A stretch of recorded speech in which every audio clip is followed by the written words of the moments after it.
বাংলাদেশে নির্বাচনে জিতে প্রধানমন্ত্রী হয়েছেন Tarique Rahman.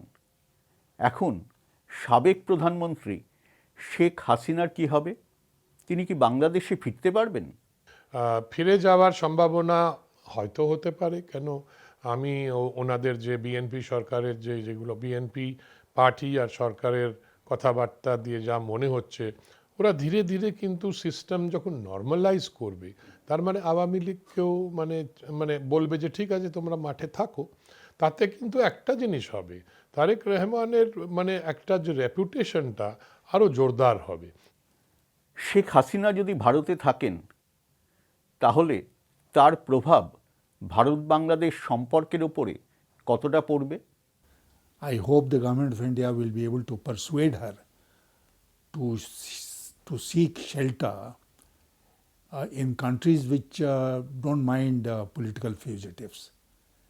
But keeping her in India and any activity on her part, especially political activity, is bound to be an irritant in our relationship.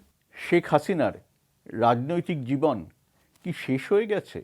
আমার নিজস্ব reading Sheikh হাসিনার পলিটিক্যাল ক্যারিয়ার আর নেই, বাট কোয়েশ্চেন হচ্ছে শেখ হাসিনার is one person the leader of Awami, আওয়ামীর কি হবে প্রশ্নটা।